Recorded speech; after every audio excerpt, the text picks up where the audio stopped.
তো নমস্কার, সবাই কেমন আছেন? আশা করছি সবাই ভালো আছেন। চলে এসেছি আরও একটা দারুণ রেসিপি নিয়ে। আজকের আপনাদের সঙ্গে শেয়ার করব একটা মিষ্টি স্বাদের একটা সুন্দর রেসিপি। তো চলুন শুরু করে দেওয়া যাক। ওদিকে তো দুধটাকে ভালো করে জাল দিয়ে মোটা করে দিচ্ছি, আর এইদিকে এক বাটি নিয়েছি এখানে আমি মুগের ডাল। তো মুগের ডাল যে প্রায় 300 গ্রাম মতন হবে, বাটিটা বেশ বড় সাইজ। আপনারা আপনাদের মন যাই মতন নিয়ে নেবেন। তারপরে দেখুন এখানে আমি দিয়ে দিচ্ছি মুগের ডালটাকে ভালো করে ভেজে নিয়ে একদম লাল লাল করে খুব সুন্দর সেন্ট ছাড়বে, তখন আমি ডালটাকে তুলে প্রেসারেতে এইভাবে সিদ্ধ করে নেবো। খুব বেশি একদম সিদ্ধ করা যাবে না, একটু দানা দানা টাইপের থাকবে। তারপরে দেখুন আমি শিলনোড়াতে ভালো করে আমি এই ডালটাকে বেটে নেবো।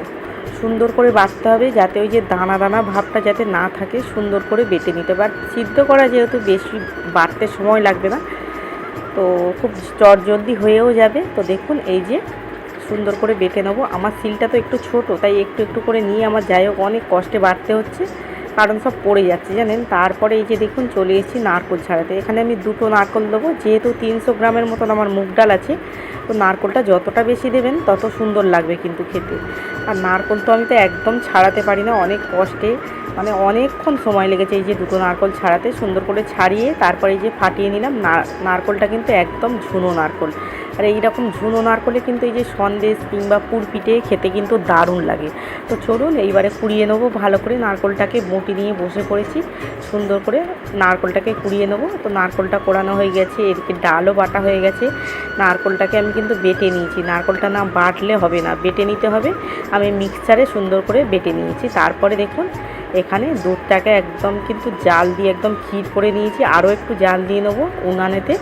তো তারপরে এই যে দেখুন এখানে আমার যেহেতু আমার এই বাটির মাপে আমি এক বাটি ডাল নিয়েছিলাম, প্রায় 300 গ্রাম হবে। আর এই যে বাতাসাগুলো তো পড়ছে, দুটো একটা বাতাসা ছিল, বাতাসা কিন্তু এখানে আমি দেবো না, শুধুমাত্রই চিনি দেবো।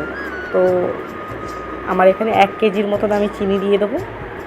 আর 300 গ্রাম ডালে 1 কেজি চিনি। আপনারা যদি 500 গ্রাম করেন, এইবারে হিসাব মতন আপনারা কমিয়ে দেবেন চিনির ভাগটা। তো 500 গ্রাম যদি হচ্ছে গিয়ে চিনিতে করেন, তো ওখানে ডাল নেবেন প্রায় এক কাপের মতন ডাল নিলে হয়ে যাবে আশা করি। তো চলুন এবারে নারকোল, ডাল আর চিনিটাকে সুন্দর করে দুধ দিয়ে মাখিয়ে নেব। তো ভালোভাবে মাখিয়ে নিতে হবে, একদম চটকে চটকে সুন্দর করে মাখিয়ে নিতে হবে। আর এই সন্দেশটা তো এত সুন্দর খেতে লাগে, মানে দোকানের যে কেনা সন্দেশ মানে যে পাওয়া যায়, তার থেকে যে এতটাই সুন্দর হয় এই যে সন্দেশটা, খেতে দুর্দান্ত লাগে। আপনারা পারলে একবার বানিয়ে দেখবেন। আর হ্যাঁ, একটু এলাচের গুঁড়ো দিতে ভুলবেন না। তো চলুন সুন্দর করে আমি মাখিয়ে নিয়েছি। তারপরে এবারে দিয়ে দিলাম দুধটাকে দিয়ে আরও ভালো করে সুন্দর করে চটকে চটকে মাখিয়ে নেবো।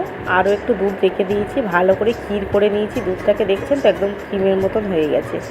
তো সবটা দিয়ে দিলাম, দিয়ে এইটাকে ফোটাতে হবে সুন্দর করে একদম। এই যে দেখছেন তো কতটা কমিয়ে নিয়েছি, এইভাবে কমিয়ে নিতে হবে, একদম মাখা মাখা করে নিতে হবে, একদম শুকনো করে দিতে হবে। এই যে জল জল ভাবটা আছে, এই জল জল ভাবটা কিন্তু একদম মেরে, আর হালকা আঁচে করবেন, একদম কিন্তু আঁচ বাড়ানো যাবে না, তাহলে পুড়ে একদম নষ্ট হয়ে যাবে। তো দেখছেন সন্দেশগুলো এইবারে সুন্দর করে আমি যে ছাপ আছে সন্দেশের, তো সন্দেশের ছাপে সুন্দর করে ছাপ দিয়ে নিচ্ছি।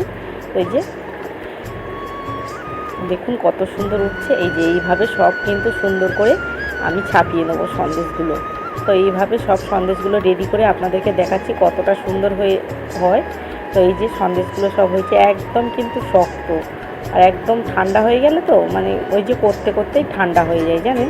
আর একদম সুন্দর হয়েছে সন্দেশটা। তো একবার বানিয়ে এইভাবে দেখবেন, অসাধারণ টেস্ট।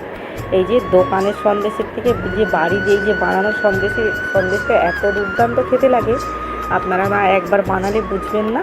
তো কেমন লাগলো আজকের ভিডিওটা প্লিজ কমেন্টে জানাবেন। সবাই ভালো থাকবেন, দেখা হচ্ছে আরও সুন্দর সুন্দর দারুণ দারুণ সব রেসিপি নিয়ে আপনাদের সঙ্গে শেয়ার করতে চলে আসবো। আপনারা প্লিজ কমেন্টে জানাবেন কেমন।